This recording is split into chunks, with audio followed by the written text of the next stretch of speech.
할아버지가 동풍이 들어 집안이 우울하고 기강이 해이해진 동안 나의 전성시대였다.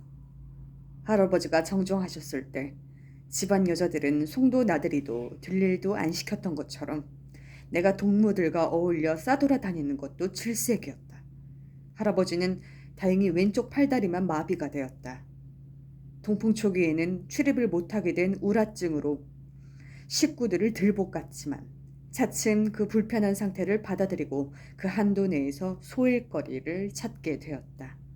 그건 동네 아이들을 모아서 글을 가르치는 거였다. 우리 집 사랑이 서당이 되었다. 숙부들이 4년제 소학교를 나온 걸 인근에서는 신학문 한 걸로 쳐줄 만큼 개화가 더딘 고장이었기 때문에 한문을 진서라고 믿는 숭상하는 풍조가 남아 있었다. 한글은 언문이라고 해서 낮게 쳤는데 배우기가 쉽다는 것도 업심여기는 까닭 중에 하나였다. 할아버지의 서당은 잘 되었다. 박적국 사람들뿐만 아니라 고개 넘어 마을에서도 아이들을 우리 서당으로 보냈다. 사랑에선 온종일 글 읽는 소리가 그치지 않았고 할아버지가 괜히 잘난 척할 때보다 마을 사람들이 우리 식구를 대하는 태도도 훨씬 달라졌다. 나는 노인들까지 나한테 구실된다고 느낄 정도였으니까 말이다. 어느 날 할아버지가 나도 사랑으로 불러냈다. 나는 그날부터 천자문을 배우지 않으면 안 되었다. 다행히 할아버지가 내 몫으로 내준 천자문 책엔 언문으로 토가 달려 있었다. 언문이 우리 그린 한글이라는 것도 모를 때였지만 나는 그때 이미 언문을 반쯤 깨친 상태였다. 엄마가 가르쳐 주었는데 가르치는 방법이 매우 우격다짐이었다. 자기는 하룻밤새 배웠으니까 나도 그래야만 한다는 식이었다. 엄마는 동네 여자들의 편지를 도맡아 대필해 줄 만큼 그 마을 부녀자들 중에서는 그래도 유식한 편이었다.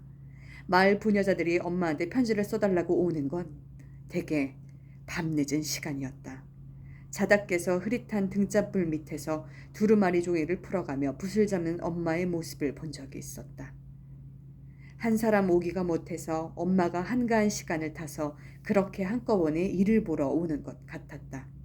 엄마가 다 쓴 편지를 읽어줄 때면 여자들은 옷고름으로 눈물을 찍어내기도 하고 넋나간 것처럼 입을 벌리고 있기도 했다.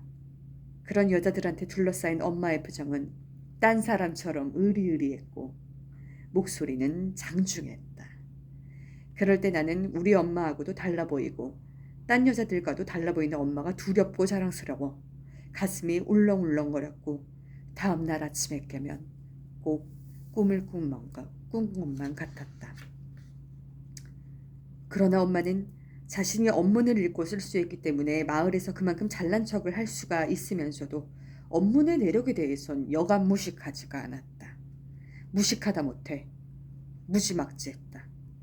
세종대왕이 만든 글이라는 것까지는 알고 있었는데 대왕이 뒷간에 앉아 뒤를 보는 동안 문살을 보고 생각이 떠올라 당장에 만든 글자라는 것이었다. 글자 모양이 문살로 대강 뜯어 맞출 수 있게 생겨서 그런 말이 생겨났는지도 모르겠지만 엄마는 그렇게 쉬운 글을 깨치는데 오래 걸리면 바보 취급을 하려고 그걸 특별히 거듭거듭 강조하는 것 같았다. 나는 정말 그런 줄 알다가 해방이 되고 나서야 비로소 그 글이 언문이 아니라 자랑스러운 우리 한글이고 세종대왕과 학자들이 얼마나 오랜 세월 노심초사해서 만들었나를 알게 되었다.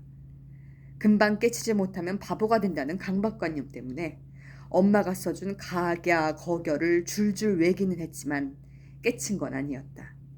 그걸 이용해서 어떻게 뜻이 있는 낱말이나 문장을 만드나도 몰랐고 그걸 시험해 볼 만한 읽을 거리도 집안엔 없었다. 엄마가 손수에 낀 이야기책이 안방에 여러 권 있었지만 그건 한 줄이 한 줄이 처음부터 끝까지 물 흐르는 것처럼 흘려 쓴 것이어서 엄마가 또박또박 써준 가갸, 거겨하고는 생판 다른 나라 글자 같았다. 깨치긴커녕 내 눈엔 단 한 자도 아는 글자가 들어오지 않았다. 엄마가 서울 간 후 할머니가 때때로 가에 기억하면 각, 가에 니은하면 간 하는 식으로 뚱겨주지 않으셨다면 그나마 아주 까먹었을 것이다. 엄마는 무슨 배짱인지 혹은 교만인지 아주 조금씩밖에 안 가르쳐 주고도 다 알기를 바랐고 또 그렇게 믿으려 들었다. 나로서는 깨쳤다기보다는 깨친 척 할 수밖에 없었다. 그렇게 어중간하던 업무니 하늘천 따지를 하고 할아버지가 하시는 대로 천자문을 따라 읽으며 비로소 물리가 텄다. 한자 밑에 붙은 언문토가 바로 그 소리라는 걸 알게 되자 한문보다 언문을 읽는데 재미를 붙이게 되었다. 그건 일거양득이었다. 두 상이한 문자끼리 서로 컨닝을 할 수가 있었기 때문에 할아버지로부터는 한 번 가르쳐주면 안 잊어버리는 아이라는 칭찬을 들을 수가 있었다. 당시로서는 장가가게 생긴 다 큰 머슴애가 그를 안 해왔다고 종아리를 다치실 때도 있었지만 나의 총명을 예로 들어가며 호령을 하셨다. 나는 의기양양했지만 천자문 다음에 배우는 책에는 언문토가 없는 게 은근히 겁이 났다. 내 총명의 허구가 드러나고 말 테니까. 그러나 할아버지의 서당은 그리 오래가지 못했다. 다시 한번 동풍이 되신 것이다. 이번 동풍은 뒷간에서 넘어지는 것 같은 극적 사건이 없이 왔는데도 할아버지의 할아버지다운 마지막 위풍까지 꺾어버린 참담한 것이었다. 오른쪽 수주까지 떨려서 간신히 회복됐던 뒷간 출입도 못하게 되었고 수저질도 어줍어서 국국물을 줄줄 흘리셨다. 말씀을 하실 때도 침이 흘러 그런 것들을 닦아낼 배수건을 늘 무릎에 놓고 앉아 계셨다. 하루에도 몇 번씩 어눌해지셨지만 여전히 쨍쨍한 음성으로 나를 불러 잔심부름을 시키거나 말벗을 사무려 드셨다. 어린 마음에도 그런 할아버지가 불쌍해서 안 보고 싶은데도 우두커니 있다가 지치거나 우라가치면 나를 부르시는 것 같았다. 먹을 갈게 하고 편지를 쓰실 적도 있었다. 떨리는 손으로 아주 오래 걸려 삐뚤빼뚤한 필적을 남겼다. 도저히 누가 알아볼 것 같지 않은 글씨여서 나는 속으로 나한테 먹을 갈게 하려고 일부러 심술을 부리고 있다고 생각했다.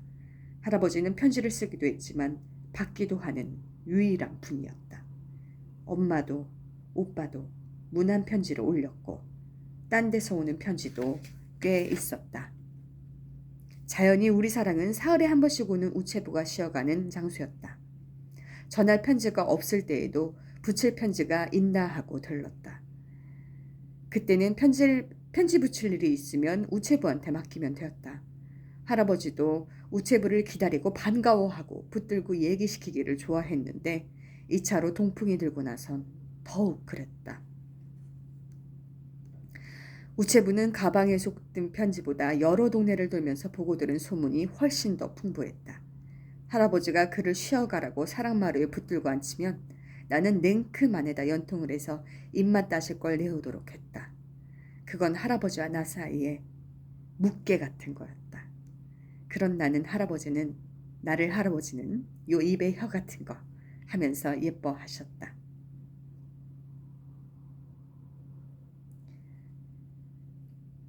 책 읽는 열매, 오늘은 여기까지 하겠습니다. 열매였습니다. 감사합니다.